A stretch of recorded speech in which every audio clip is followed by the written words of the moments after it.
قال حدثنا اسماعیل قال حدثني مالك عن ابي النضر لام نے جر دیا بڑی دیر کے بعد دیا بھائی. قال حدثني مالك عن ابي النضر مولى امام نحوی صاحب مالکن.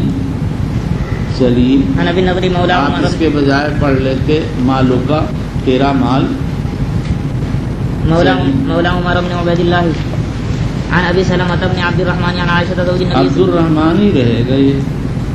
عن ابي سلمة بن عبد الرحمن عن عائشة رضي الله عنها زوج النبي صلى الله عليه وسلم انها قالت كنت انام بين يدي رسول الله صلى الله عليه وسلم ورجلاي في قبلته فاذا سجد غمضني فقبضت رجلي واذا قام بسطتهما. قالت حضور صلی اللہ علیہ وسلم کے سامنے میں سوتی تھی اور میرے پاؤں کے قبلہ کی طرف کی جگہ میں ہوتے تھے. فاذا سجد غمضنی جب سجدہ کرتے تھے اشارہ کر دیتے. قبضت رجلي میں اپنے پاؤں کو موڑ لیا کرتی تھی. وَإِذَا قَامَ بَسَطْتُهُمَا نبی اکرم صلی اللہ علیہ وسلم لمبی لمبی نمازیں رکعت پڑھتے تھے.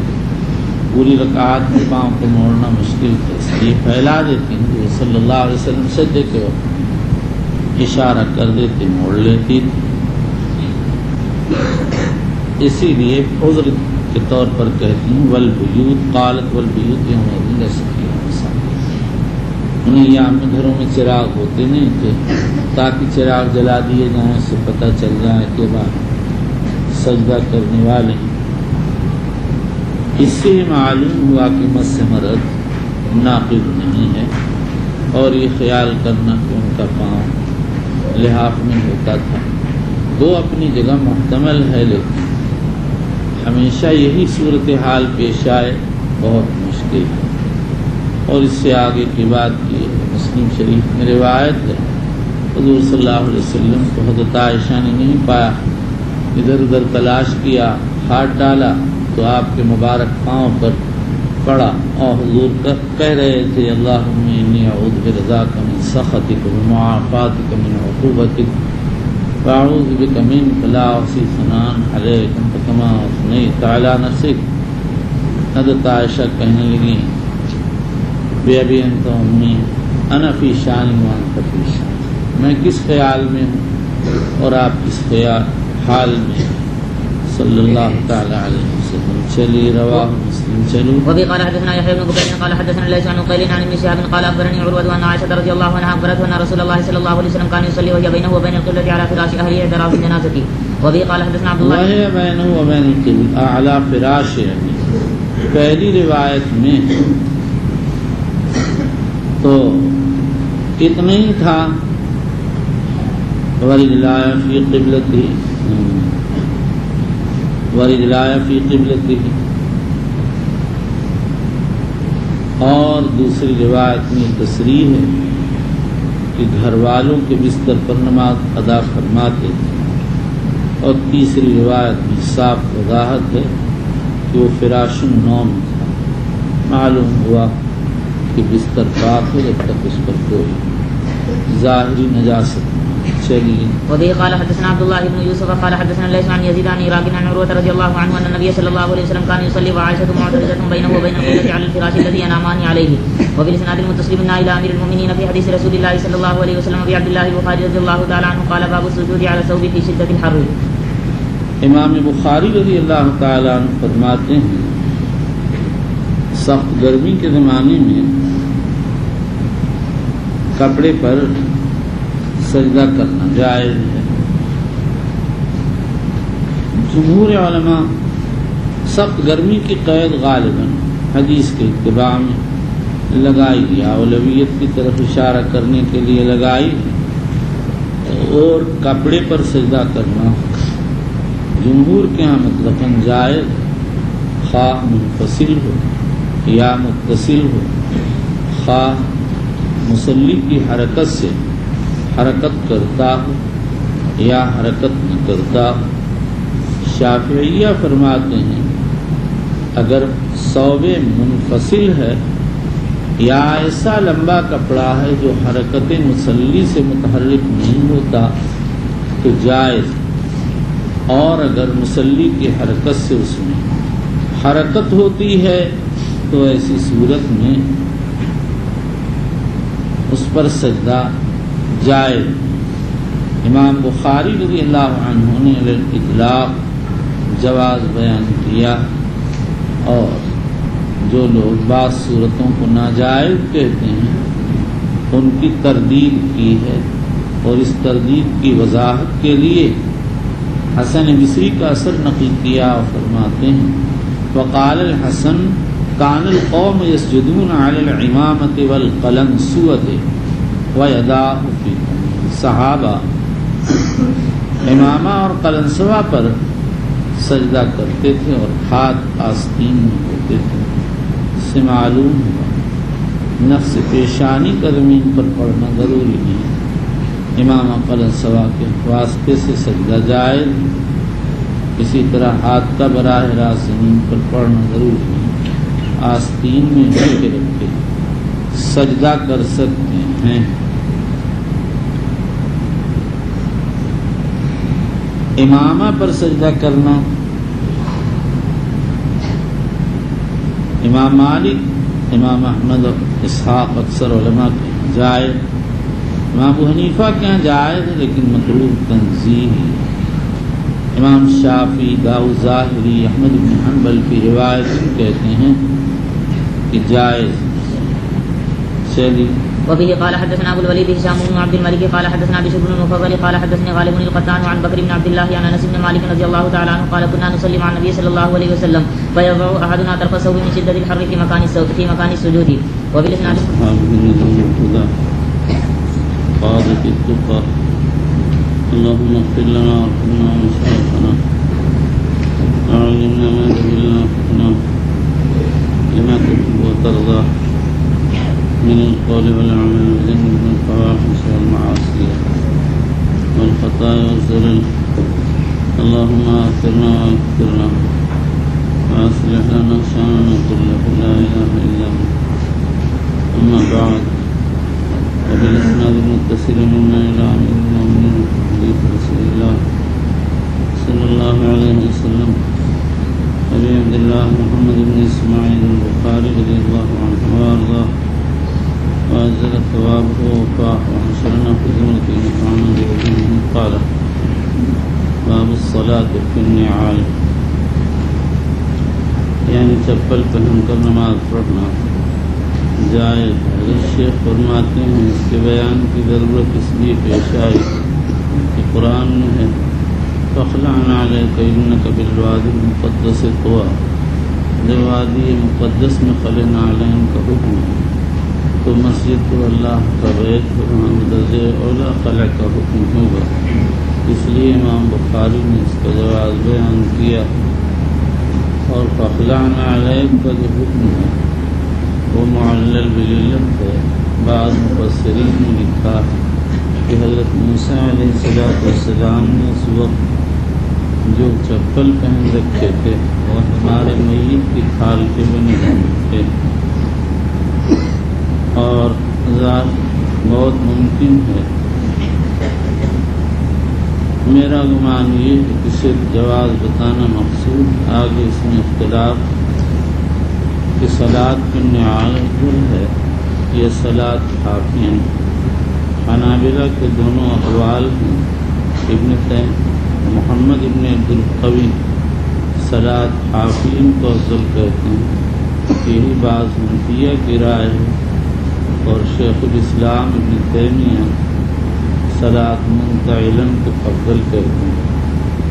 ابن دقیق العید رحمۃ اللہ علیہ فرماتے ہیں کہ دو نعلین ملابس زینت میں سے اس کا تقاضا یہ ہے کہ ان کو پہن کر نماز پڑھنا مستحب ہونا چاہیے، لیکن اکثر یہ قاذورات میل کچیل سے متلبس ہوتے ہیں اور نماز میں نظافت مطلوب ہے، تو اس کا تقاضا یہ ہے کہ نعلین پہن کر نماز پڑھنا اسباب رخصت ہوگا.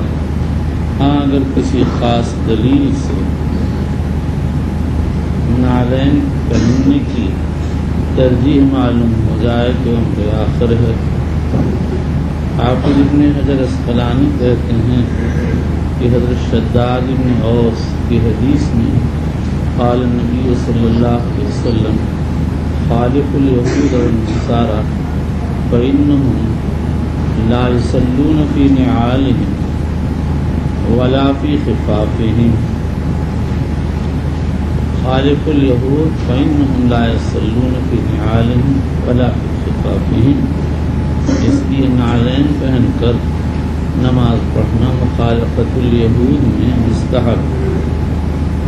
مولانا خلیل احمد سہارنپوری رحمۃ اللہ علیہ فرماتے ہیں مدینے میں یہودیوں کی مخالفت منظور تھی اور ہمارے علاقوں میں عیسائی نعلین پہن کر نماز پڑھتے ہیں، اس لیے یہاں ان کی مخالفت میں نعلین کا اتار دینا مستحب ہوگا.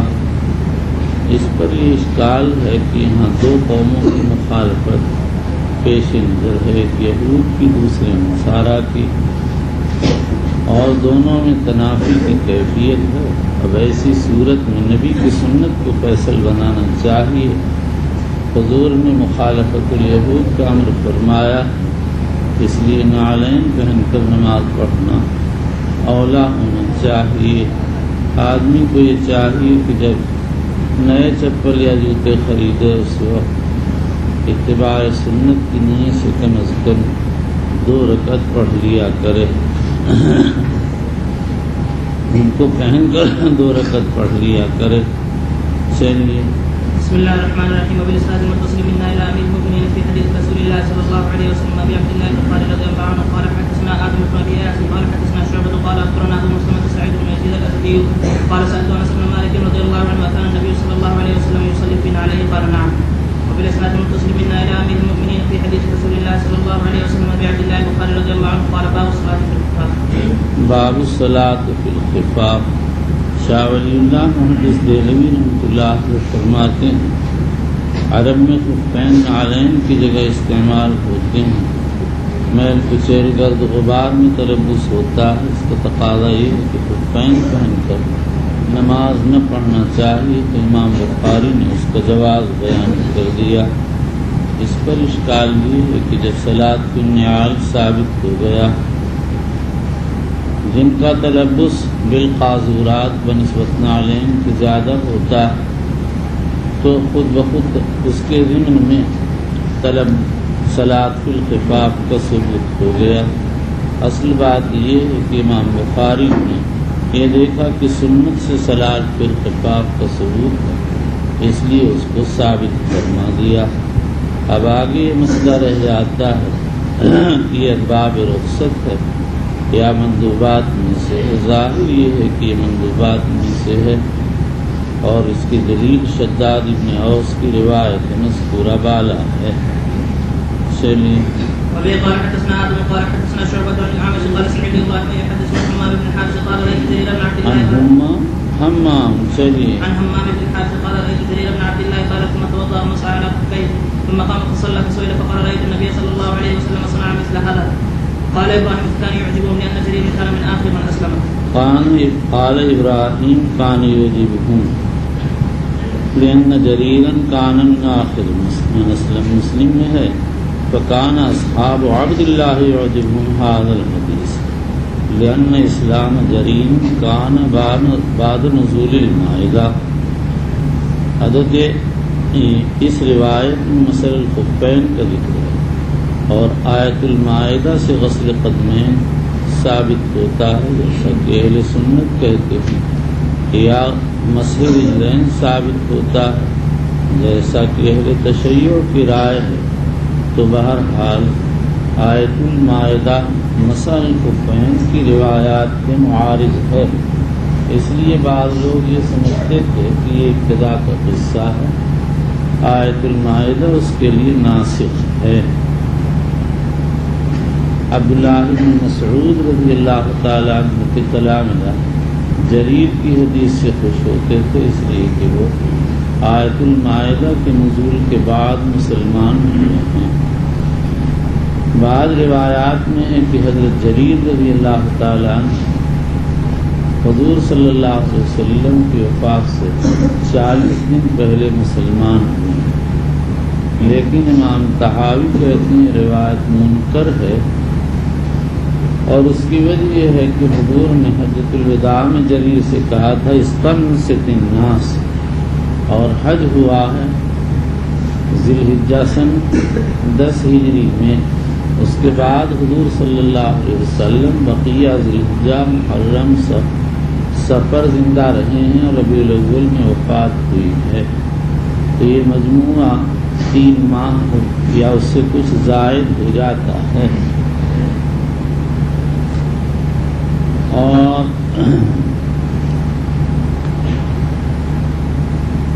چلیے وبه قال حدثنا اسحاق بن نصر قال حدثنا ابو اسامه عن عامر بن مسلم عن مسروق عن المغيرة بن شعبة قال وضعت النبي صلى الله عليه وسلم فمسح على كفيه وصلى. وبالاسناد المتصل منا الى امير المؤمنين في حديث رسول الله صلى الله عليه وسلم ابي عبد الله البخاري رضي الله عنه قال باب اذا لم يتم السجود. اس کے بعد دوسرا ترجمہ ہے باب یبدی ضبع واذا فی السجود۔ یہ حدیث اور اس کا یہ ترجمہ اور اس کی حدیث، اسی طرح آئندہ آنے والا ترجمہ اور اس کی حدیث دونوں مستمر کے نسخے سے ساقط ہیں، عام الفاظ کی روایات میں موجود ہیں، لیکن اس پر اشکال یہ ہے کہ یہ دونوں تراجم صفت الصلاۃ سے متعلق ہیں، اور صفت الصلاۃ کے تراجم آئندہ آ رہے ہیں، اور وہاں یہ دونوں تراجم اپنے محل پر آ بھی رہے ہیں۔ اور امام بخاری کی عادت اس طرح تکرار کی نہیں ہے، اس لیے ظاہر یہ ہے کہ مستعملی کا نسخہ راجح ہے۔ حافظ ابن حجر عسقلانی رحمۃ اللہ علیہ فرماتے ہیں کہ اگر بخاری کی عادت ترجمہ حدیث کے عدم اعادہ کی نہ ہوتی تو یہ کہا جا سکتا تھا کہ امام بخاری رحمۃ اللہ علیہ نے یہ ترجمہ ستر عورت کی مناسبت سے ذکر کیا، اور حاصل یہ ہے کہ ستر عورت شرائط صلاۃ میں سے اور اتمام سجود ارکان صلاۃ میں سے ہے۔ تو بخاری نے یہ اشارہ کر دیا اگر کوئی آدمی شرط چھوڑ دے تو اس کی حالت ایسی ہے جیسے کوئی رکن چھوڑ دے، اور رکن چھوڑنے سے نماز نہیں ہوتی، لہذا شرط چھوڑنے سے بھی نماز نہیں ہوگی۔ اور آئندہ جو ترجمہ آ رہا ہے اس سے مصنف نے اشارہ کیا کہ مجافات کی سجود ستر عورت کے منافی نہیں ہے۔ علامہ انور شاہ کشمیری رحمۃ اللہ علیہ اس ترجمے کی مناسبت یہ بیان فرمائی کہ جیسے نماز کے لیے ستر عورت شرط ہے، ایسے ہی سجدے کے لیے بعض چیزیں شرط ہیں، مثلا وجدان حجم الارض۔ تو امام بخاری نے یہ ترجمہ شرطیت میں مناسبت کی وجہ سے ذکر فرمایا، اور حضرت شیخ رحمۃ اللہ علیہ فرماتے ہیں کہ امام بخاری رحمۃ اللہ علیہ یہ حدیث یہاں ذکر فرما کر یہ اشارہ فرمایا ہے کہ اتمام سجود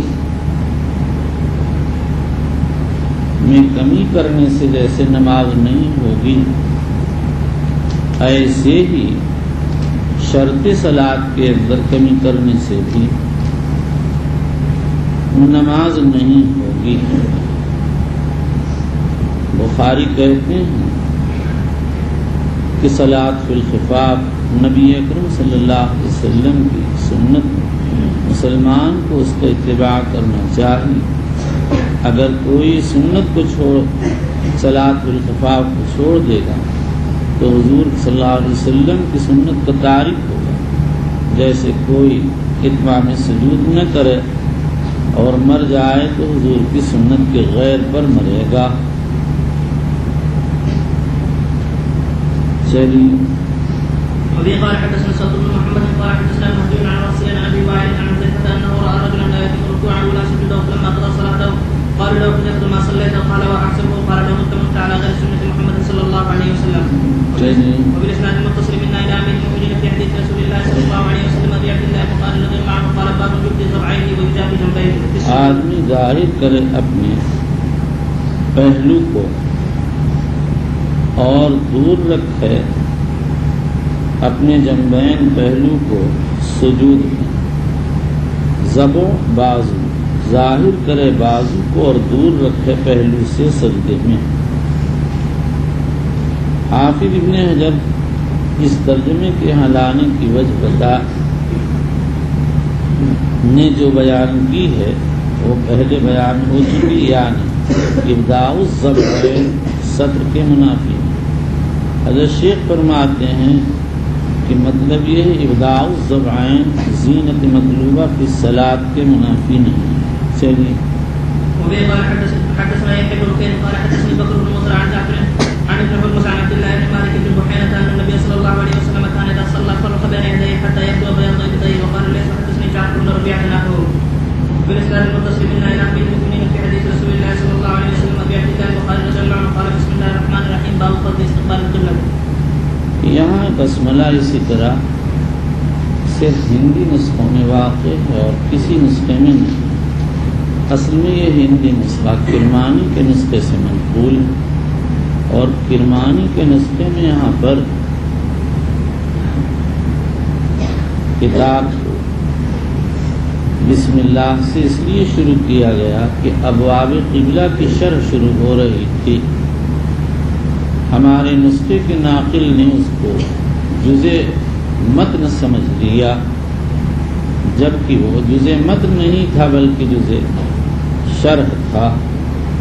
القبلہ بکسر القاف ما یتوجہ الیہا ویستقبل الیہا. قبلہ وہ رخ کہلاتا ہے جس کی کار میں استقبال کرتا اور اس کی طرف متوجہ ہوتا. نماز ایک مخصوص عبادت ہے. اللہ اس میں یکسوئی کو کے تعلیم میں اور پسند فرماتے ہیں.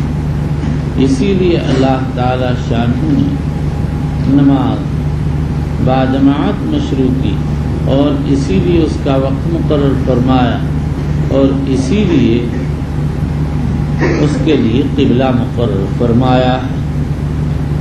فضل استقبال قبلہ کا ترجمہ لا کر تشویق و ترغیب فرمائی ہے.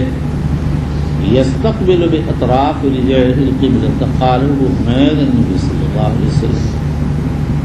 یہ ٹکڑا ابواب صفت الصلاۃ مستقل ترجمے میں آ رہا ہے اور وہیں کے مناسب بھی ہے. اگر یہاں ثابت ہو تو پھر کہا جائے گا بخاری یہ بتانا چاہتے ہیں کہ استقبال نماز کے سارے اعمال میں مطلوب ہے، حتیٰ کہ سجدے کی حالت میں انسان کے پاؤں کی انگلیاں رو بقبلہ ہونا چاہیے. چلیے. ارے ہو گیا پڑھ دیا احمق. وبه قال حدثنا عمرو بن عباس قال اخبرنا ابن مهدي قال حدثنا منصور بن سعد عن ميمون بن سيان عن انس بن مالك قال قال رسول الله صلى الله عليه وسلم من صلى صلاه واستغفر قبلتنا واكل ذبيحه فذلك المسلم الذي له ذمه الله وذمه رسول الله فلا تغفر الله في ذمته. جو شخص ہماری طرح نماز پڑھے، ہمارے قبلے کا استقبال کرے، ہمارا ذبیحہ کھائے تو یہ وہ مسلمان ہے جس کو اللہ و اللہ کے رسول کی طرف سے امن حاصل ہے. لہذا تم اللہ کے امن کو نہ توڑو. من صلی صلاتنا جو ہماری طرح نماز یعنی رکوع سجود والی، جس سے مقصود احتراز مقصود ہے یہود و نصارہ کی نماز سے. واستقبل قبلتنا اور ہمارے قبلہ کا استقبال کرے، اس سے بھی یہود و نصارہ سے احتراز مقصود ہے، اس لیے کہ ان کا قبلہ الگ ہے. اگر کوئی شخص نماز تو پڑھے ہماری جیسی لیکن ہمارے قبلے کا استقبال نہیں کرتا ہے تو یہ شخص وہ مسلمان نہیں جس کو امن حاصل، بلکہ حصول امن کے لیے جہاں ہماری جیسی نماز ضروری وہیں ہمارے قبلے کا استقبال بھی ضروری ہے۔ وَأَكَلَ ذَبِيحَتَنَا، ہمارا ذبیحہ کھائے۔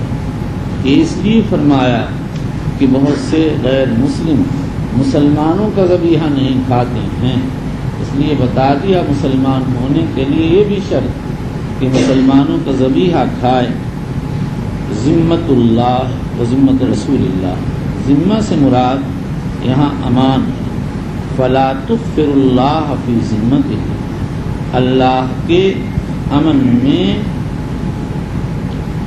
غدر نہ کرو۔ لا تغفروا نہی کا صیغہ اخبار سے، جس کی اصل خفارت ہے۔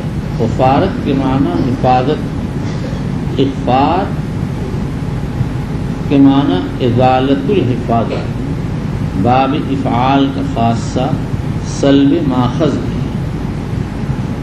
تو حفاظت کے ازالے کا مطلب یہی ہے کہ آدمی اس میں تعدی کرے۔ چلیے،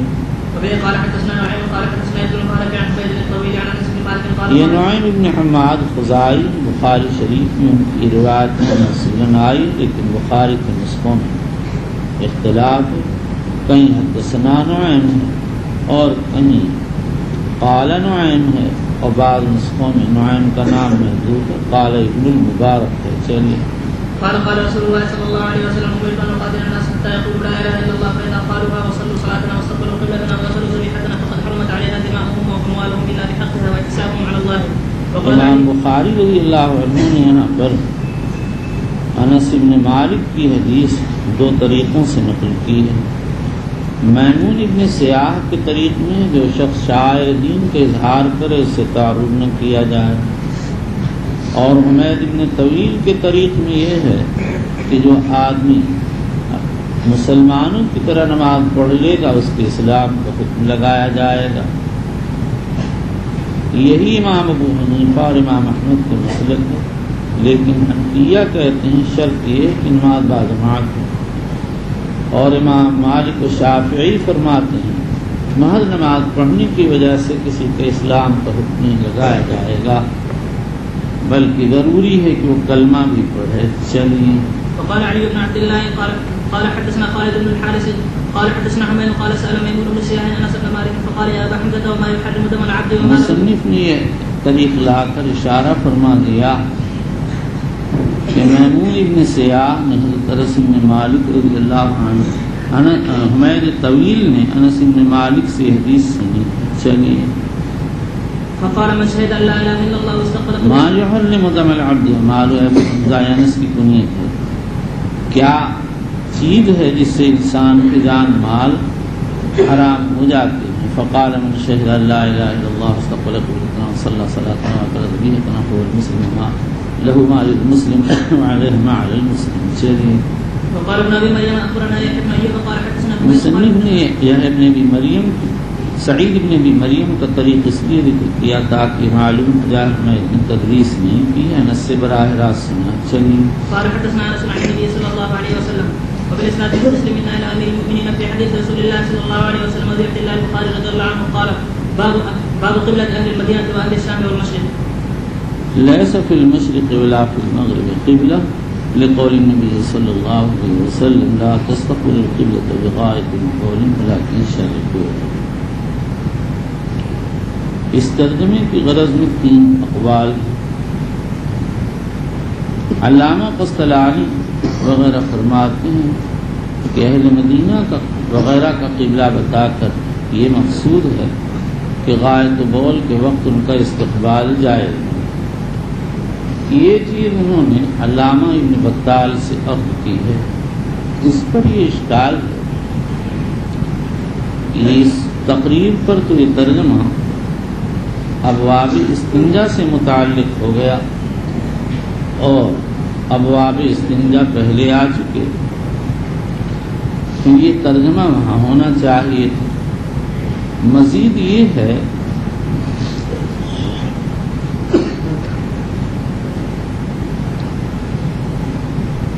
کہ امام بخاری ابواب استنجا میں باب لا تستقبل القبلة بغایت و بول الا عند البناء جدار او نحوه ترجمہ منعقد کر چکے ہیں اور یہ بتا چکے کہ فضا میں استقبال و استدبار ممنوع ہے، بنا میں جائز ہے، اور یہاں بنا کی قید نہیں۔ تو اس ترجمے اور ترجمے گزشتہ میں تنافی ہو جائے گی۔ ترجمہ گزشتہ کہتا ہے کہ صرف فضا میں استقبال و استدبار ممنوع ہے، بنا میں نہیں، اور یہ ترجمہ علی الاطلاق ممانعت کو چاہتا۔ نمبر 2، حضرت شیخ رحمۃ اللہ علیہ فرماتے ہیں کہ امام بخاری نے اس ترجمۃ الباب سے ابو عوانہ کے مسلک پر رد کیا۔ استقبال و استدبار کے مسئلے میں جو آخری مذہب نقل کیا گیا وہ ابو عوانہ کا تھا۔ وہ کہتے ہیں کہ استقبال و استدبار کی ممانعت اہل مدینہ کے ساتھ خاص ہے اور باقی لوگوں کو اجازت ہے، اس لیے کہ نبی اکرم صلی اللہ علیہ وسلم کے ارشاد گرامی ہے لا تشرقوا وغربوا۔ امام بخاری نے اس کی تردید کر دی اور یہ بتا دیا کہ شرقوا وغربوا کا امر اہل مدینہ کے ساتھ خاص ہے اور استقبال و استدبار کی ممانعت عام ہے، ہر شخص اس کا مکلف ہے۔ اس غرض پر پہلا اشکال تو یہ ہے کہ پھر یہ ترجمہ یہاں کے بجائے باب استنجا میں ہونا چاہیے تھا، اور دوسرا اشکال یہ ہے کہ ابو عوانہ محدث امام بخاری رضی اللہ تعالیٰ عنہ کے زمانے سے بہت متاخر ہیں۔ امام بخاری کے 60 سال بعد ان کی وفات ہوئی ہے، اور ان سے پہلے اس مسلک کی کسی اور سے شہرت نہیں ہے، تو امام بخاری ایک ایسے مسلک پر کیسے رد کر سکتے ہیں جس کا قائل بعد میں آیا اور اس کا قول بعد میں مشہور ہوا؟ ہاں اگر یہ ثابت ہو جاتا کہ بخاری سے پہلے بھی کوئی اس مسلک کا قائل تو یہ اعتراض ہوتا، لیکن امام ابو عوانہ سے پہلے کسی اور سے یہ مسلک مشہور تو کیا ہوتا، منقول بھی نہیں ہے۔ نمبر 3، حضرت امام بخاری رحمۃ اللہ علیہ جب یہ بتا چکے کہ نماز کے لیے استقبال قبلہ شرط ہے اور مسلمان جب ہی کہلائے گا جب وہ ہماری طرح نماز پڑھنے کے ساتھ ہمارے قبلہ کا استقبال کرے، تو اب امام بخاری بلاد کے قبلہ کی تعین کرتے ہیں۔ مدینہ کی تخصیص اس لیے فرمائی کہ وہیں استقبال کعبہ کا حکم اترا، اور اہل شام کی تخصیص اس لیے کی کہ بیت المقدس شام میں ہے اور وہ مسلمانوں کا قبلہ اولیٰ ہے، اور مدینہ اور اہل شام کے قبلے کا رخ ایک ہے، یعنی جانب جنوب، نیل شام، مدفن انبیاء اور ارض محشر ہے، اور مشرق کی تخصیص اس لیے فرمائی کہ امام بخاری خود مشرق کے رہنے والے ہیں، اور جن بعض روایات کی طرف ترجمے سے اشارہ کیا اس کی شرح میں بعض علماء نے مشرق کا تذکرہ فرمایا. یہ بھی ہو سکتا ہے کہ امام بخاری رحمۃ اللہ علیہ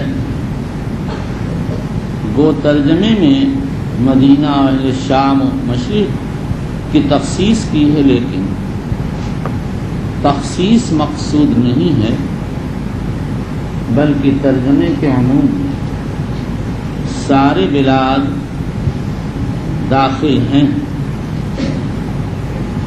جب فرما دیا المشرق تو علی وجہ تقابل مغرب کا حکم معلوم ہو گیا، اور جب فرما دیا اہل المدینہ والشام جن کا قبلہ جانب جنوب میں ہے تو برسبیل تقابل جنوب والوں کا قبلہ معلوم ہو گیا کہ وہ جانب شمال میں ہے. پھر اس کے بعد یہاں پر سوال یہ کہ بخاری کہتے ہیں اہل قبلۃ اہل المدینہ و اہل الشام والمشرق لیس فی المشرق ولا فی المغرب قبلۃ.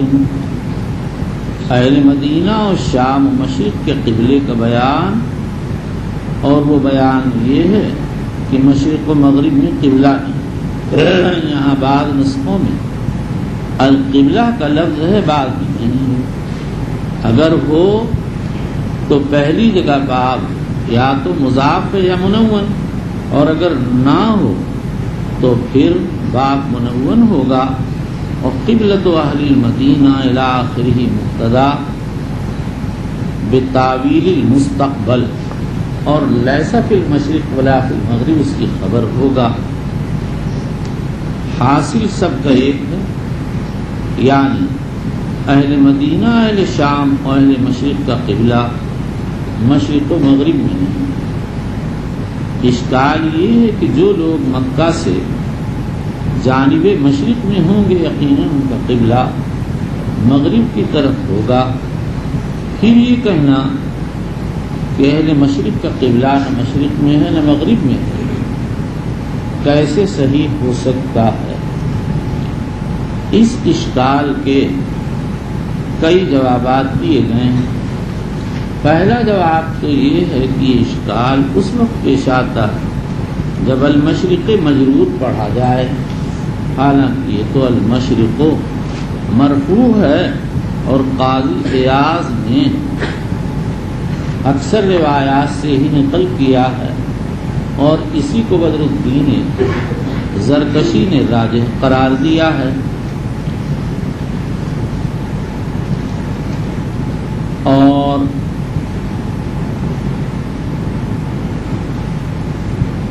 تقدیر عبارت ہے باب و حکم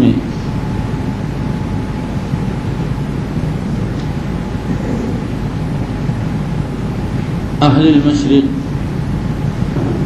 اور باب اور حکم کو حذف کر کے مشرق کو اس کے قائم مقام کر دیا گیا.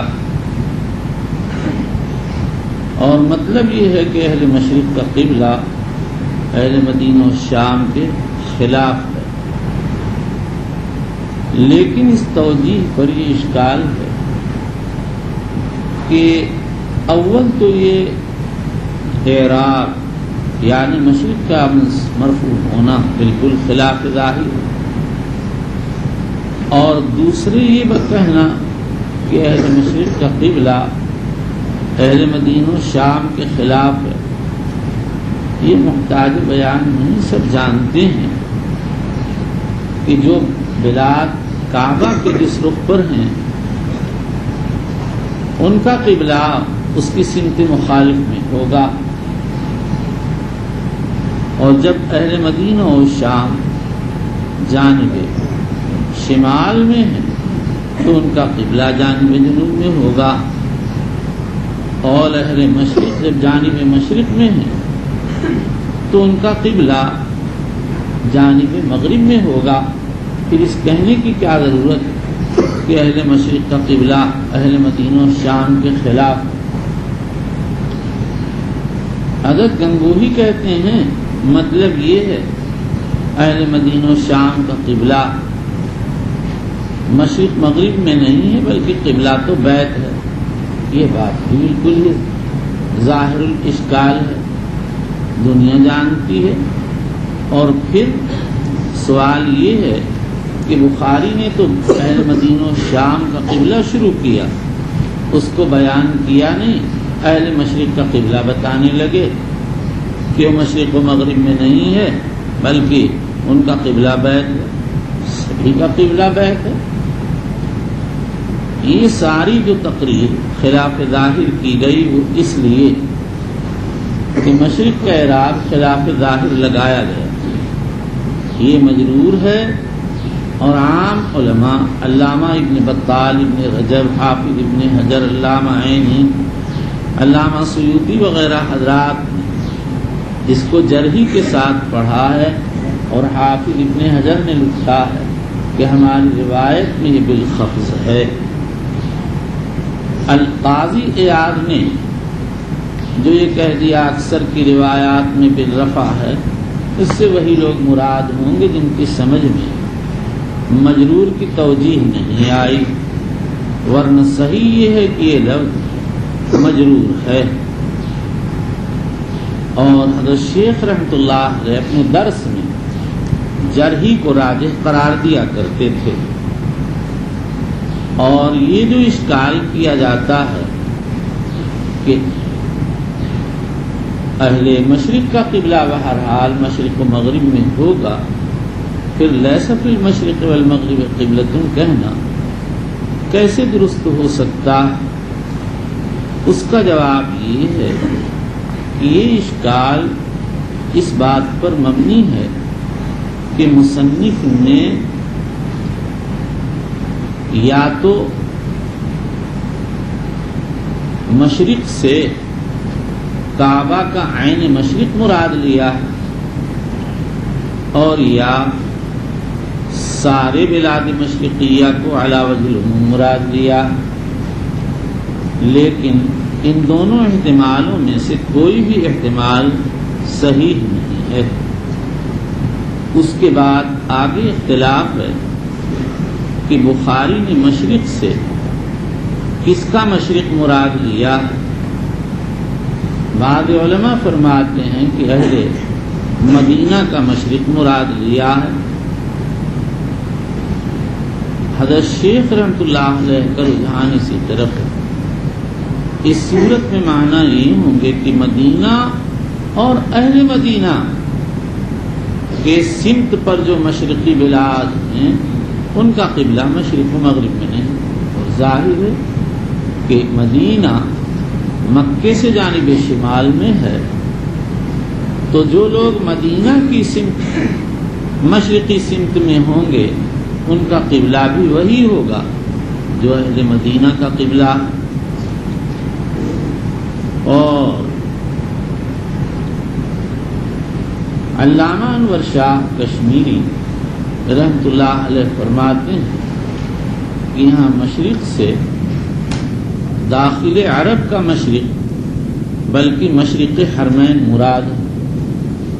اس پر اشکال یہ ہے کہ داخل عرب کے عموم میں مشرق مکہ بھی ہے اور اسی طرح سے مشرق حرمین میں بھی مشرق مکہ داخل ہے، اور مکہ کا جو مشرقی حصہ ہے اس کا قبلہ مغرب مکہ میں ہوگا. اس لیے یہ کہنا کہ مشرق مکہ کا قبلہ مشرق و مغرب میں نہیں یا داخل حرمین کا قبلہ مشرق و مغرب میں نہیں صحیح نہیں ہے. نمبر 3 علامہ سندھی وغیرہ کی رائے یہ ہے کہ اس سے مراد مخصوص مشرق ہے اور وہ بلاد ہیں جو مدینہ کی سمت پر پڑتے ہیں. اور معنی یہ ہے کہ اہل مدینہ اور ان کے مشرقی اور اس کے مشرقی حصے میں واقع ہونے والے بلاد انصار کا قبلہ مشرق و مغرب میں نہیں ہے، یہ بات بالکل واضح ہے۔ علامہ ابو الحسن ابن بطال مالکی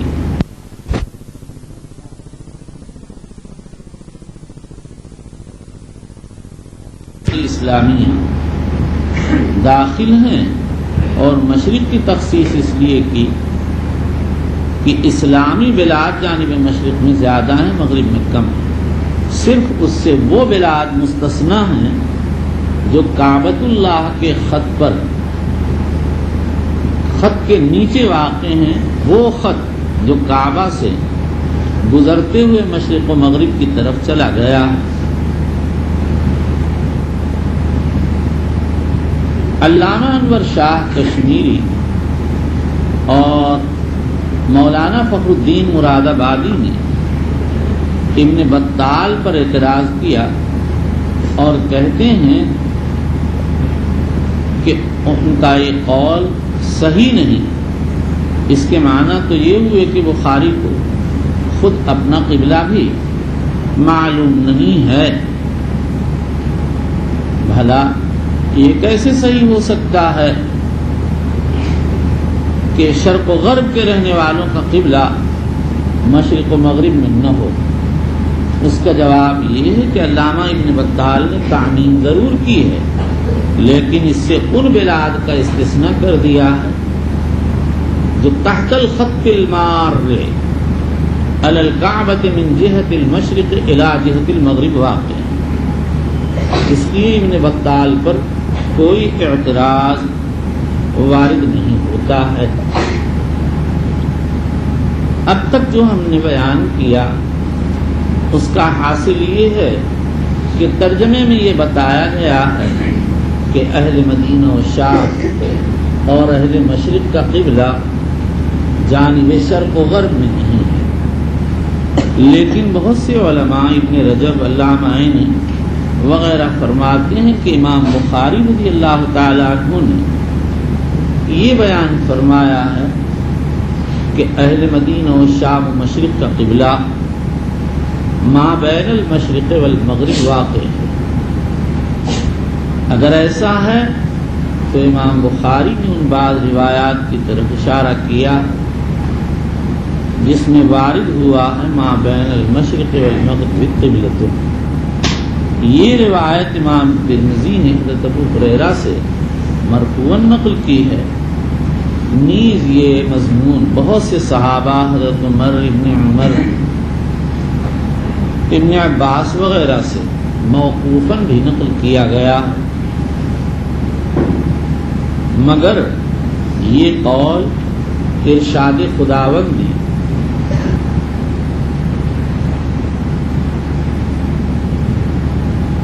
فَوَلِّ وَجْهَكَ شَطْرَ الْمَسْجِدِ الْحَرَامِ وَحَيْثُ مَا كُنْتُمْ فَوَلُّوا وُجُوهَكُمْ شَطْرَهُ کے خلاف۔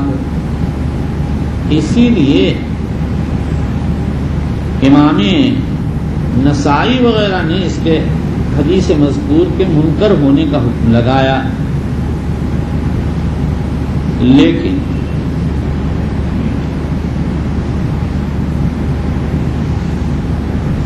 نبی اکرم صلی اللہ علیہ وسلم اور دیگر صحابہ سے جنہوں نے ما بین المشرق والمغرب قبلۃ کہا ہے، یہ محال ہے کہ بے سوچے سمجھے قرآن کے خلاف کوئی بات کہہ دیں، بلکہ ان کی مراد یہ ہے کہ مشرق و مغرب کے بیچ میں قبلہ ہے۔ جب نماز پڑھنے والا بیت اللہ کی طرف رخ کر کے کھڑا، موطا امام مالک میں یہی اثر موقوفاً وارد ہوا، اس میں اذا توجہ الی البیت بھی وارد ہوا۔ معلوم ہوا کہ یہ مقصد نہیں ہے کہ آدمی ما بین المشرق والمغرب جدھر چاہے منہ کر کے نماز پڑھے، بلکہ مقصد یہ ہے کہ ما بین المشرق والمغرب قبلہ ہے اگر آدمی رو قبلہ کھڑا ہو اور عقیلی کی روایت میں لأہل العراق کا اضافہ ہے. اسی طرح سے بعض روایات میں لأہل المدینۃ وأہل الشام وأہل العراق واقع ہوا. بظاہر یہ کسی راوی کی تفسیر ہے جو اس نے حدیث کی وضاحت کے لیے بڑھا دی ہے، اور مطلب یہ ہے کہ ما بین المشرق والمغرب قبلۃ دو قیدوں کے ساتھ مقید ہے. ایک تو یہ کہ آدمی کا رخ بیت اللہ کی طرف، اور دوسرے یہ حدیث مخصوص لوگوں کے متعلق ہے، یعنی اہل مدینہ، اہل شام اور اہل عراق کے متعلق. اب اس صورت میں کوئی اشکال نہیں ہوتا، اور امام ترمذی نے ابن مبارک سے نقل کیا کہ یہ اہل مشرق کے متعلق. یہی بات امام احمد بھی کہتے ہیں، بلکہ حافظ ابن رجب نے ابن عمر اور سعید ابن جبیر سے ایک اثر نقل کیا جس میں یہ قید وارد ہوئی. اس کے الفاظ ہیں ما بین المشرق والمغرب قبلۃ لأہل المشرق. میں نے اسی اثر کی طرف اشارہ کیا تھا، اور غالباً امام بخاری رضی اللہ تعالی عنہ نے اسی کو سامنے رکھتے ہوئے ترجمے میں اہل مشرق کا اضافہ فرمایا ہے، اور یہ بتایا ہے کہ اہل مدینہ، اہل شام اور اہل مشرق کا قبلہ ما بین المشرق والمغرب واقع ہے. اگر آدمی مشرق و مغرب کے بیچ میں کھڑا ہو اور کعبہ کی طرف رخ ہو تو اس کو اس کا قبلہ مل جائے گا.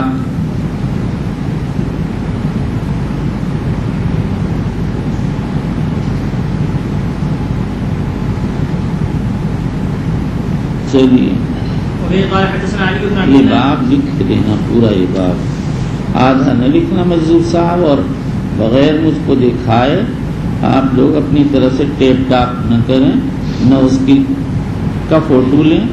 اس لیے کہ میں تو لیتا ہوں اس لیے تاکہ کمی بیشی کر کے کچھ اپنے مطلب کی چیز نکال کے رکھ لوں، ضرورت کے وقت کام دے. چلیے. اور بھائی میری طرف سے تو سب بچوں کو فائدہ پہنچے، لیکن کیا فائدہ؟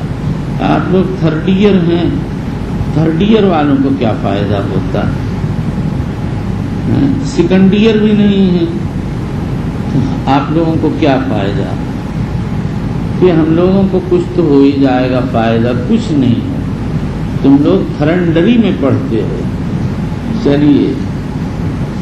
انعطاب نے یزید دیکھی، انعطاب نے یزید اللیثی پڑھ رہے ہیں، یہ ہیں حضرت پڑھنے والے، ان کو تو تھرڈ ایئر سے بھی نکل جانا چاہیے. چلیے. انعطاب نے یزید کیوں صاحب؟ انعطاب نے کیوں ہے؟ تاب نے کیوں ہے صاحب؟ تاؤب نے کیوں نہیں ہے؟ کچھ خبر نہیں ہے. چلیے. انعطاب نے یزید اللیثی. چلیے. انعطاب نے یزید اللیثی عن ابی ایوب الانصاری رضی اللہ تعالی عنہ ان النبی صلی اللہ علیہ وسلم قال اذا اتيتم الغائط فلا تستقبلوا القبلة ولا تستدبروها ولكن شرقوا وغربوا. قال ابو ایوب فقدمنا الشام. اسی طرح صحیحین میں ہے، موطا امام مالک میں فقدنا مصر ہے. ولی الدین عراقی کہتے ہیں یہ قصہ دونوں جگہ پیش آیا ہوگا. چلیے. مراحیض جمع، اس کا مفرد مرحاض ہے. مرحاض کہتے ہیں قضاء حاجت کی اس جگہ کو جہاں پانی استعمال کیا جاتا ہے. چلیے. یہ بنانے والے بظاہر غیر مسلم ہوں گے، اسلام سے پہلے یہ بنے ہوئے ہوں گے، اور اگر مسلمانوں نے بنایا ہوگا تو اس کا مبنی ناواقفیت ہوگی. چلیے. ونحلف ونستغفر الله عز وجل وعن الزهري عن عطاء. یعنی بضرورت ہم اندر جاتے اور احتیاط بھی کرتے، لیکن بہرحال لوگ کبھی بقبلہ ہونے کی وجہ سے غفلت بھی ہو سکتی تھی، اس لیے ہم نکل کر استغفار کرتے تھے. چلیے. وعن الزهري عن عطاء قال سمعت ابا ايوب عن النبي صلى الله عليه وسلم مثله. وبالاسناد المتصل من الى امير المؤمنين في حديث رسول الله صلى الله عليه وسلم عن عبد الله بن رضي الله عنه قال باب قول الله عز وجل واتخذوا من مقام ابراهيم مصلى.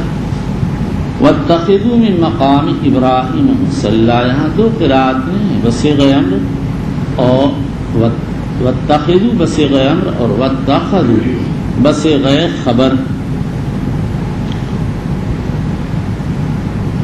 مقام ابراہیم کی تفسیر میں اختلاف ہے. بعض تو کہتے ہیں کہ مقام ابراہیم سے مراد سارا حج ہے، بعض کہتے ہیں عرفہ، اور بعض کہتے ہیں عرفہ مزدلفہ منی ہے، اور بعض کہتے ہیں سارا حرم. صحیح یہ ہے کہ مقام ابراہیم کا مصداق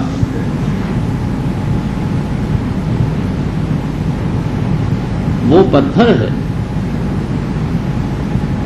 جو صحن حرم میں نصب ہے، اور اس پر حضرت ابراہیم علیہ السلام کے پاؤں کے نشانات. ابراہیم علیہ السلام اس پر کیوں چڑھے تھے؟ اس میں 3 روایتیں ہیں. صحیح بخاری میں تو یہ ہے کہ تعمیر کعبہ کے وقت جب دیوار اونچی ہو گئی تو اس پتھر پر کھڑے ہوئے، اور بعض روایات میں ہے کہ جب کعبہ بن گیا اور اللہ کی طرف سے حکم آیا کہ حج کا اعلان کرو، تو ابراہیم اس پر کھڑے ہوئے اور وہ پتھر جبل ابو قبیس کے برابر بلند ہو گیا، اور انہوں نے اعلان کیا یا ایھا الناس اعبدوا. اور بعض روایات میں ہے کہ جب ابراہیم علیہ السلام شام سے حضرت اسماعیل و ہاجر کو دیکھنے آئے، اور اسماعیل علیہ السلام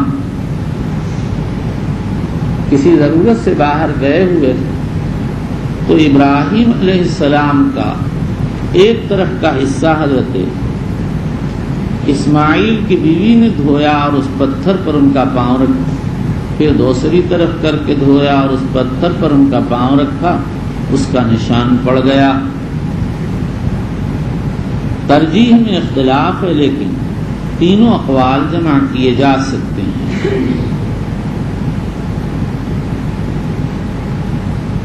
امام بخاری رضی اللہ تعالی عنہ نے اس آیت کو ترجمہ بنا کر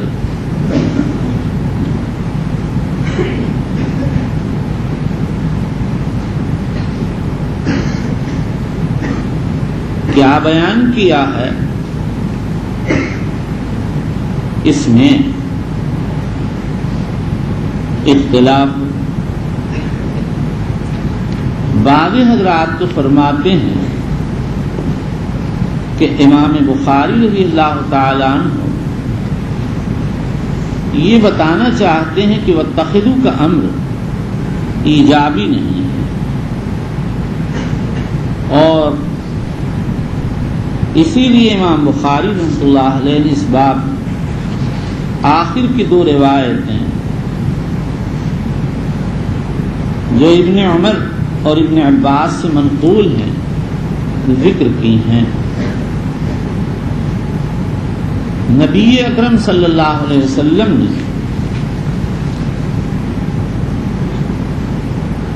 داخل کعبہ میں نماز ادا کی، دروازہ کعبہ پر نماز ادا کی، اور ان دونوں صورتوں میں مقام ابراہیم کا استقبال نہ ہوا. بخاری نے بتا دیا، یہ دلیل ہے اس بات کی کہ اتخذوا مقام ابراہیم مصلی کا امر ایجابی نہیں، اور اگر اس کو ایجابی مانا جائے تو پھر بعض علماء کی رائے پر مان سکتے ہیں جو کہتے ہیں تحیۃ الطواف مقام ابراہیم کے پیچھے پڑھنا واجب، لیکن یہ جمہور علماء میں ارباء اور ان کے اتباع کا مسلک نہیں ہے۔ یا امام بخاری یہ بتانا چاہتے ہیں کہ واتخذوا کا امر استحبابی ہے،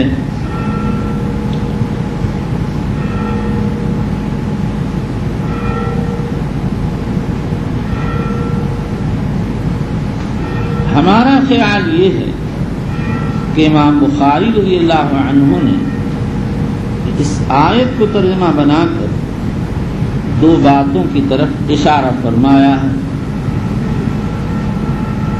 ایک تو یہ بتایا ہے کہ حرم میں جب نماز پڑھی جائے تو امام کو مقام ابراہیم کے پیچھے کھڑا ہونا چاہیے،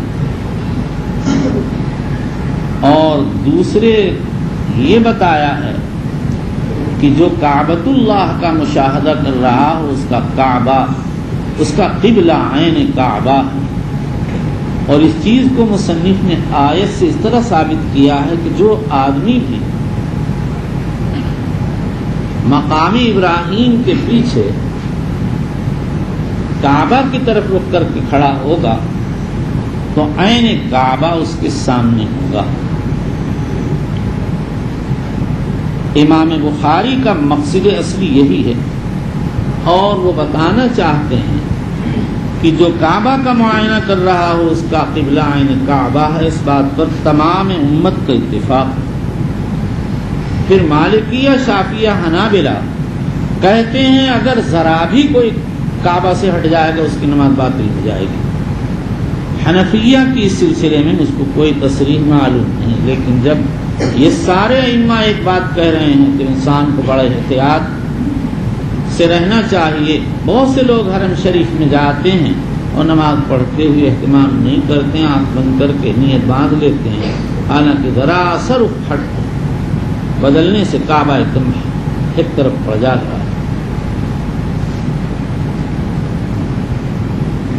چلیے وبه قال حدثنا الحميدي وقال حدثنا سفيان وقال حدثنا عمرو بن دينار قال سألنا ابن عمر عن رجل طاف بالبيت للعمرة ولم يطف بين الصفا والمروة آياته امرأته، فقال قدم النبي صلى الله عليه وسلم فطاف بالبيت سبعا وصلى خلف المقام ركعتين وطاف بين الصفا والمروة، وقد كان لكم في رسول الله أسوة حسنة. وسألنا جابر بن عبد الله فقال لا يقربنها حتى يطوف بين الصفا والمروة.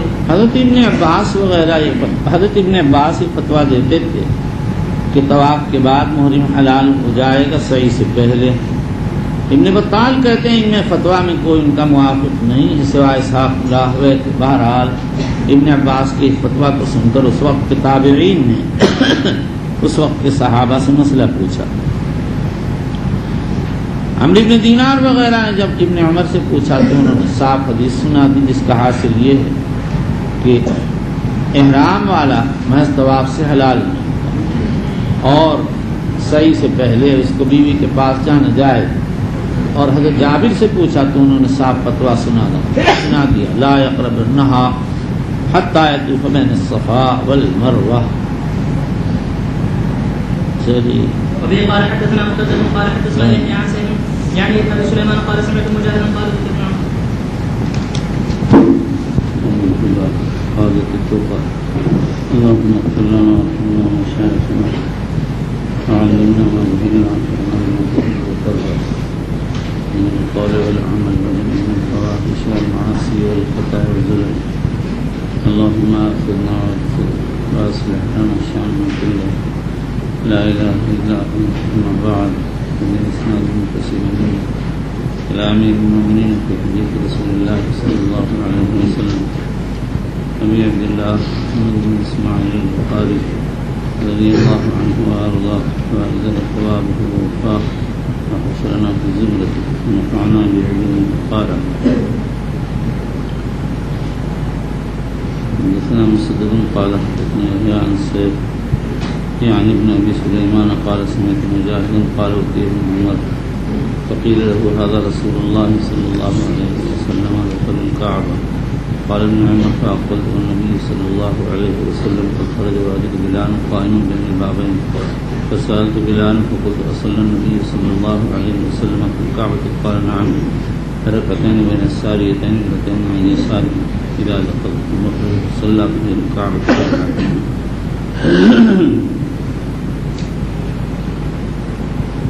هذا رسول الله صلى الله عليه وسلم دخل الكعبة.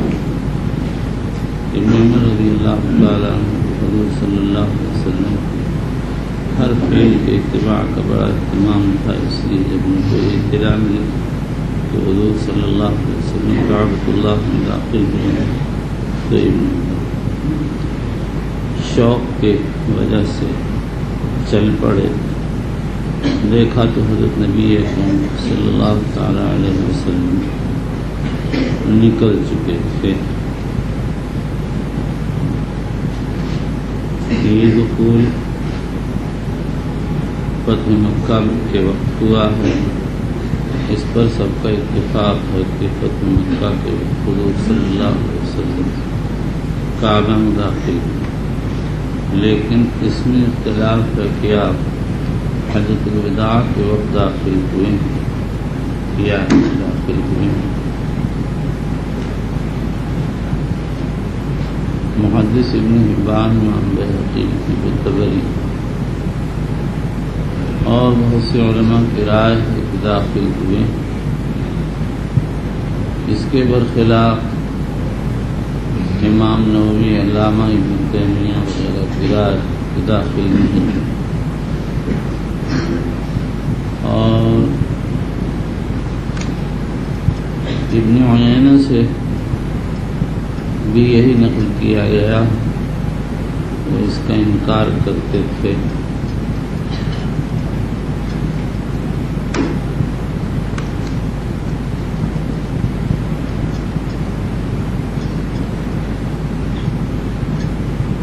حضرت عائشہ رضی اللہ عنہ کی ایک صریح روایت ترمذی وغیرہ میں وارد ہوئی ہے کہ حضرت نبی اکرم صلی اللہ تعالی علیہ وسلم تشریف لائے. حضرت عائشہ رضی اللہ تعالی عنہ نے چہرے سے کچھ رنج کے آثار دیکھ کر پوچھا کہ یا رسول اللہ یہ کیا بات؟ تو فرمایا کہ میں کعبہ میں داخل ہوا، بعد میں خیال ہوا تار کو اس کے وہاں ہاتھ سے نہ دباؤ، شاید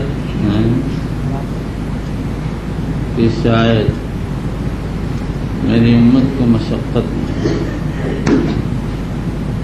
جو لوگ یہ کہتے ہیں کہ داخل نہیں ہوئے، وہ کہتے ہیں یہ فتح مکہ کے وقت بھی تو ہو سکتا ہے. اس پر یہ اشکال کہ حدیث کے الفاظ خرج رسول اللہ صلی اللہ علیہ وسلم نے عندی ہوا مسرور ثم رجع الیہ ہو قریب، اس سے معلوم ہوتا ہے جانے آنے میں زیادہ فاصلہ نہیں،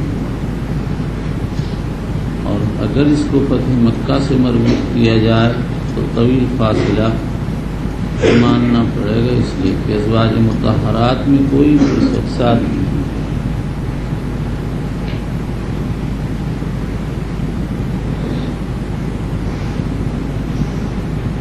اس لیے ظاہر یہ ہے کہ حجۃ الوداع کا قصہ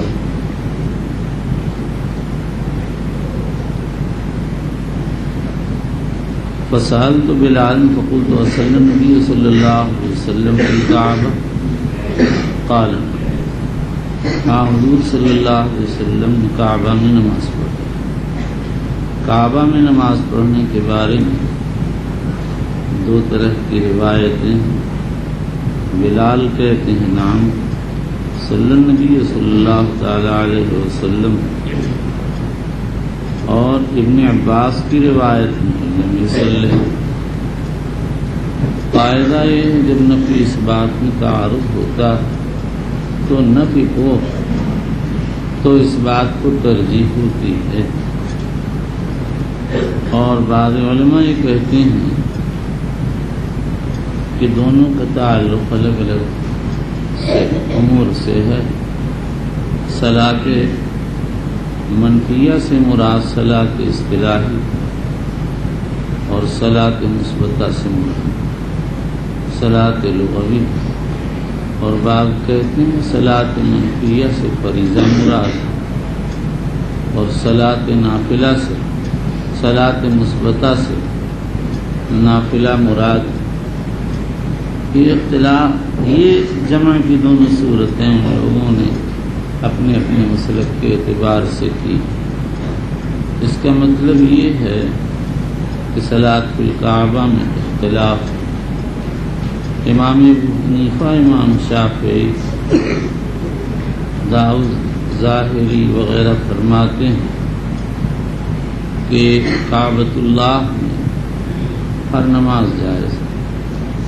اصبغ ابن الفرج کہتے ہیں کوئی نماز جائز نہیں۔ امام مالک، امام احمد فرماتے ہیں نافلہ جائز ہے، فریضہ جائز نہیں۔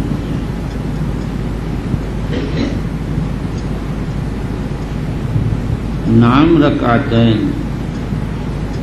یہاں اشکال یہ ہے کہ مجاہد ابن عمر سے نقل کرتے ہیں نعم رکعتین، یعنی حضور صلی اللہ علیہ وسلم نے 2 رکعتیں پڑھی، اور آئندہ بخاری شریف میں ابن عمر کی حدیث آئے گی،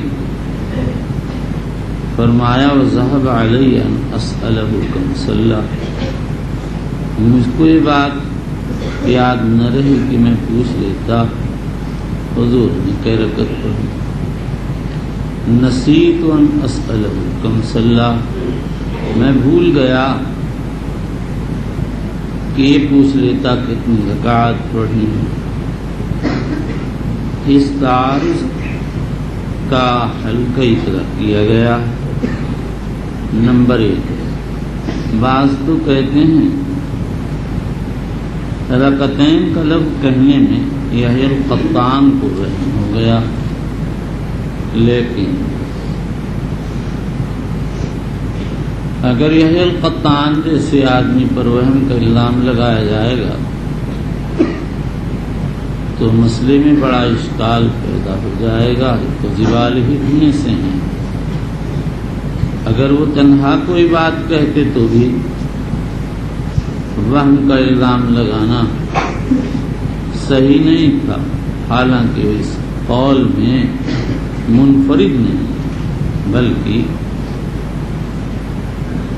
3 آدمی ان کی مطابقت کرتے ہیں۔ نمبر 1 ابو نعیم الفضل بن ذکین، نمبر 2 عبداللہ بن نمیر، نمبر 3 عمر بن علی۔ ابو نعیم کی روایت امام بخاری نے ابواب تطوع میں، اور ابن نمیر کی روایت امام احمد نے، اور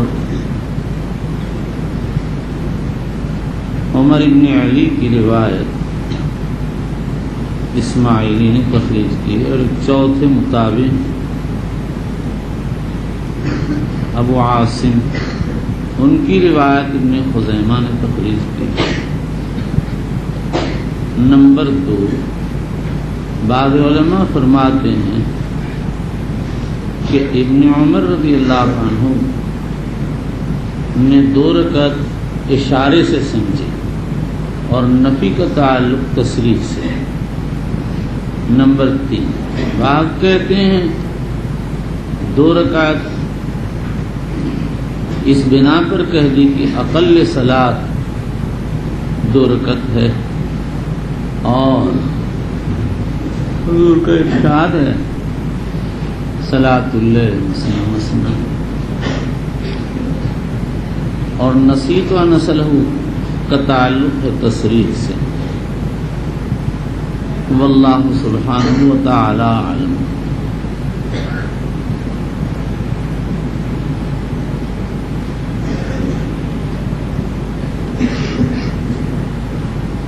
فصلی فی وجہ الکعبۃ رکعتین،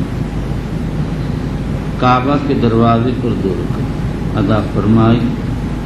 وجہ کعبہ سے باب کعبہ مراد۔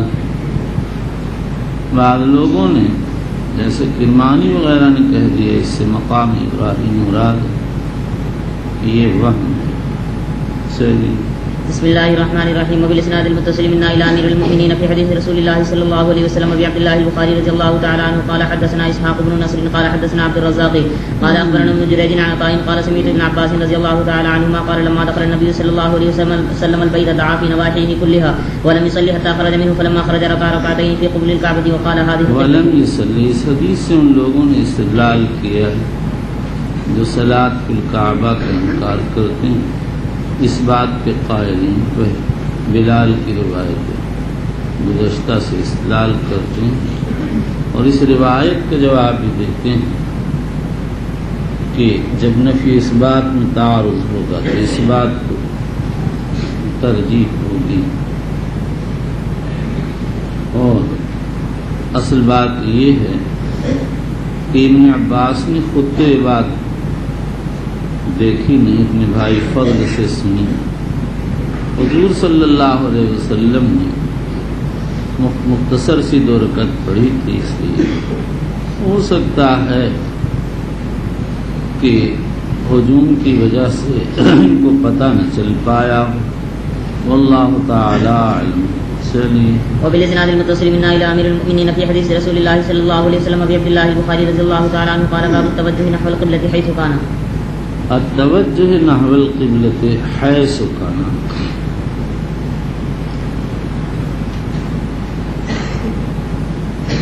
شراح کرام کہتے ہیں حیث کان کا مطلب یہ ہے سفر ہو یا حضر ہو، اور ترجمے کا مطلب یہ ہے فرض میں سفر و حضر میں توجہ الکعبہ فرض ہے.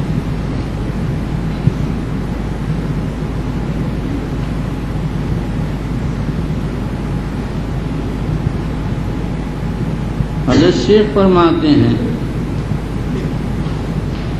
کہ امام بخاری کا مقصد یہ ہے نوار کے ہر جز میں توجہ الکعبہ فرض ہے، اور اس پر تنبیہ کی ضرورت اس لیے پیش آئی کہ ابو ہریرہ فرماتے ہیں قال النبی صلی اللہ علیہ وسلم استقبل القبلۃ وکبر. ہو سکتا ہے کسی کو یہ شبہ ہو کہ بس ابتدا کے وقت استقبال مطلوب ہے، اس میں کے بعد نہیں، تو بخاری نے اس توہم کو دور کر دیا. ہمارا خیال یہ ہے کہ امام بخاری نے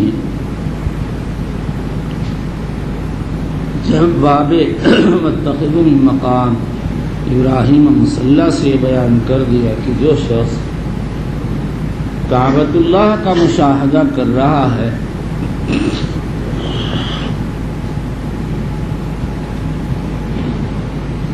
جس کا قبلہ عین کعبہ ہے، ذات کعبہ کی طرف توجہ لازم ضروری ہے،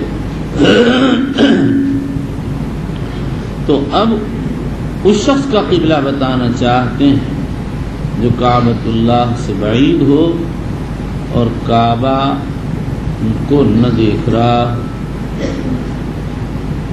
اس کے مسئلے میں اختلاف ہے.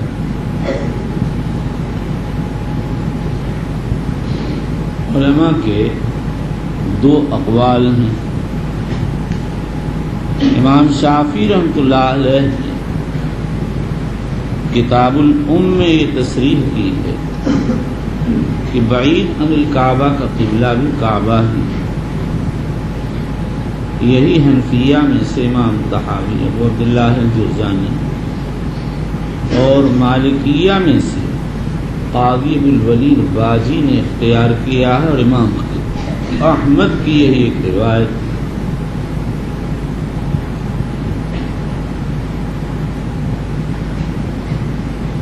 امام ابو حنیفہ فرماتے ہیں ایسے شخص کا قبلہ جہت کعبہ ہے.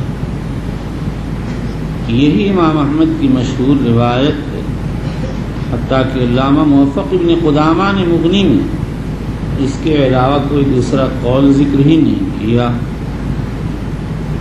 اور اکثر مالکیہ اسی کے قائل ہیں. مزنی نے امام شافعی سے کیا. امام بخاری رضی اللہ عنہ نے ان دونوں اقوال میں سے پہلے قول کو اختیار کیا. فرماتے ہیں التوجہ نحو القبلہ ہے سکا، توجہ قبلہ ہی کی طرف کی جائے گی، آدمی کہیں ہو، قریب ہو یا بعید ہو. اور اس کی دلیل یہ ہے کہ نبی کریم صلی اللہ تعالی علیہ وسلم سے قولاً و فعلاً جتنی بھی روایات نقل کی جاتی ہیں اس میں توجہ الی الکعبہ کی تصریح ہے. حدیث المسیء فی الصلاۃ میں حضور اکرم صلی اللہ علیہ وسلم کا ارشاد گرامی ہے استقبل القبلۃ.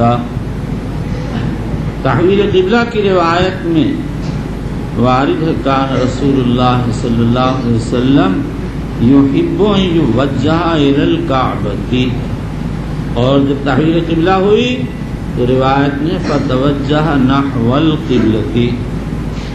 حضرت جابر رضی اللہ عنہ کی روایت میں ہے اذا اراد الفریضہ نظر فاستقبل القبلۃ. اسی طرح صحف صلاۃ کی روایت میں ہے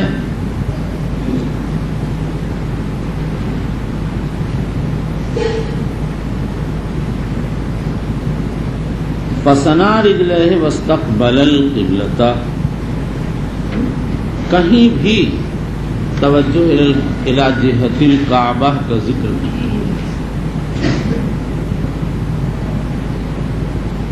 اور قرآن کریم میں ہے فولک وجہک شطر المسجد الحرام، اس کے معنی ہے نحو المسجد الحرام. جو لوگ یہ کہتے ہیں کہ جہت کعبہ مطلوب ہے وہ کہتے ہیں نحو کے معنی جہت ہے، اور دوسری دلیل یہ پیش کرتے ہیں کہ جو لوگ کعبۃ اللہ سے فاصلے پر نماز پڑھتے ہیں اور صف طویل ہوتی ہے تو ہر شخص کے ناک سے سیدھا خط کعبہ پر نہیں پہنچے گا. لیکن بعض محققین علماء فرماتے ہیں کہ یہ لفظی سے اختلاف ہے، حاصل سب کا ایک ہی ہے. جو کہتے ہیں کعبہ کی طرف توجہ کی جائے ان کے نزدیک بھی صف طویل کی نماز صحیح، جو کہتے ہیں جہت کعبہ قبلہ ہے ان کے نزدیک بھی صحیح. ہماری رائے میں یہ اختلاف اعتقادی ہے. جو قول اول کا قائل ہے اس کے نزدیک توجہ کرتے ہوئے توجہ کرنے والا کعبہ کی نیت کرے گا، اور جو لوگ یہ کہتے ہیں کہ جہت کعبہ قبلہ ہے ان کے نزدیک جہت کعبہ کی نیت کافی ہو جائے گی. بہرحال امام بخاری نے ان نصوص ظاہرہ کی وجہ سے جس کا حضور کے قول و فعل سے تعلق یہ اختیار کیا ہے کہ بعید عن الکعبہ کا قبلہ عین کعبہ ہے، اور یہی قول راجح ہے. اور جب نیت ہی کی بات ہے تو آدمی بجائے جہت کعبہ کے عین کعبہ کی نیت کرے. چلیے. وبه قال حدثنا عبد الله بن رجاء قال حدثنا اسرائيل عن ابي اسحاق عن البراء قال كان رسول الله صلى الله عليه وسلم صلى نحو بيت المقدس 16 شهرا او 17 شهرا، وكان رسول الله صلى الله عليه وسلم يحب ان يوجه الى الكعبه فانزل الله عز وجل قد نرى تقلب. یہ روایت ہم نے پڑھ لی اور ہم نے دیکھا بھی نہیں. ایک لفظ رہ گیا تھا فلما خرج رکع رکعتين فی قبول الکعبہ. قبول کعبہ سے مراد وجہ کعبہ باب کعبہ ہے. وقال هذه القبلۃ، اور فرمایا یہ ہے قبلہ، یعنی یہ ہمیشہ کے لیے قبلہ بنا دیا گیا، اب بیت المقدس قبلہ نہیں. یا مطلب یہ ہے کہ قبلہ عین کعبہ ہے، ساری مسجد نہیں. یا حرم نہیں، یا مطلب یہ ہے عین کعبہ قبلہ ہے، جہت کعبہ قبلہ نہیں۔ چلیے فأنزل الله عز وجل قد نرى تقلب وجهك في السماء فتوجه نحو القبلة وقال السفهاء من الناس وهم اليهود ما ولاهم عن قبلتهم التي كانوا عليها قل لله المشرق والمغرب يهدي من يشاء إلى صراط مستقيم فصلى مع النبي صلى الله عليه وسلم رجل ثم خرج بعدما صلى فمر على قوم من الأنصار في صلاة العصر يصلون نحو بيت المقدس فقال هو يشهد أنه صلى مع رسول الله صلى الله عليه وسلم أنه توجه نحو الكعبة فتحرف القوم حتى توجهوا نحو الكعبة تحرف القوم گھوم گئے۔ چلیے وبه قال حدثنا مسلم بن ابراهيم قال حدثنا هشام بن عبد الله قال حدثنا يحيى بن ابي كثير عن محمد بن عبد الرحمن عن جابر بن عبد الله قال كان النبي صلى الله عليه وسلم يصلي على راحلته حيث توجهت به فاذا اراد الفريضه نزل فاستقبل القبلة. وبه قال حدثنا عثمان قال حدثنا جرير عن منصور عن ابراهيم عن علقمة عن عبد الله صلى النبي صلى الله عليه وسلم قال ابراهيم لا ادري زاد او نقص فلما سلم قيل له يا رسول الله احدث في الصلاه شيء قال وما لا ادری زیادہ اور نقص۔ منصور کی روایت میں ابراہیم نخعی کہتے ہیں لا ادری زیادہ و نقص، اور حکم کی روایت میں کہتے ہیں صلی النبی صلی اللہ علیہ وسلم الظہر خمسا۔ یہ کہا جائے گا کہ ابراہیم نخعی کو کبھی تو تردد پیش آ جاتا تھا، کبھی جزم کی صورت پیدا ہو جاتی تھی۔ جب منصور ابن معتمر سے بیان کیا تو ان کو شک کی صورت درپیش تھی، اور جب حکم سے بیان کیا تو ظن غالب کی کیفیت پیدا ہو گئی تھی، اس لیے صلی خمسن کہہ دیا۔ فلما سلم قيل له يا رسول الله احدث في الصلاه شيء قال وما ذاك قالوا صليت كذا وكذا فسنى رجليه واستقبل القبلة وسجد سجدتين ثم سلم فلما اقبل علينا بوجهه قال انه لو حدث في الصلاه شيء لنبأتكم به ولكن انما انا بشر مثلكم انسى كما تنسون فاذا نسيت ولكن انما انا بشر مثلكم انسى كما تنسون، میں بشر ہوں تمہاری طرح سے اور بھولتا ہوں جیسے تم بھولتے ہو۔ اس سے معلوم ہوا انبیاء علیہ السلام کو نسیان پیش آتا ہے اور احکام شرعیہ میں بھول ہوتی۔ جمہور علماء کے یہ مسلک ہے، البتہ فرماتے ہیں کہ انبیاء کو بھول پر باقی نہیں رکھا جائے گا، فی الفور اطلاع کر دی جائے گی۔ امام الحرمین کہتے ہیں بات تو یہی ہے کہ انبیاء کو بھول پر باقی نہیں رکھا جائے گا، لیکن اطلاع کے لیے فوریت ضروری نہیں، اللہ جب چاہیں اطلاع کر دیں گے۔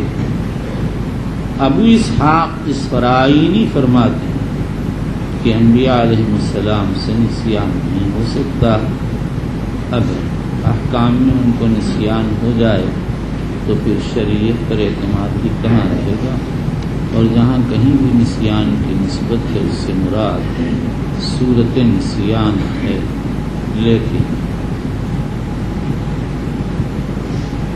خام خواہ کے لیے انکار کرنا کوئی وجہ نہیں رکھتا ہے۔ بے اعتمادی تو اس وقت پیدا ہوتی جب انبیاء کے نسیان کی اصلاح نہ کی جاتی، اور جب ان کے نسیان کی اصلاح ضروری ہے تو بے اعتمادی کا سوال پیدا ہی نہیں ہوتا۔ چلیے فإذا نسيت فذكروني وإذا شك أحدكم في صلاته فليتحرى الصواب فليتم عليه فليتحرى الصواب، یعنی غور کر لے کہ آیا کمی زیادتی میں سے کیا صورت ظن غالب کا درجہ رکھتی، فلیتم علیہ، اسی پر اپنی نماز پوری کرے۔ یہ مطلب حنفیہ نے بیان کیا ہے، لیکن امام مالک، شافعی، ابن حزم ظاہری وغیرہ کہتے ہیں کہ تحری ثواب سے مراد بنا علی العقل۔ یہ مسئلہ مسلم شریف میں ہے، آج ہی آ چکا کہ اگر نماز میں شک ہو جائے تو کیا کیا جائے گا۔ جمہور علماء بنا علی العقل کے قائل ہیں، ان کی ایک روایت علی الاطلاق تحری کے قائل ہیں، اور ایک روایت میں فرماتے ہیں امام تحری کرے گا منفرد بنا علی القول۔ امام ابو حنیفہ رحمۃ اللہ علیہ کے یہاں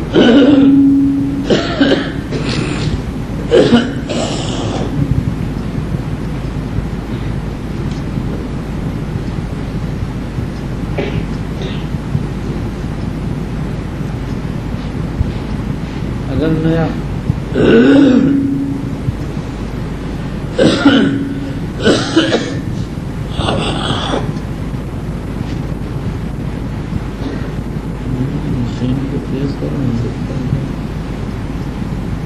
صحیح کراؤ،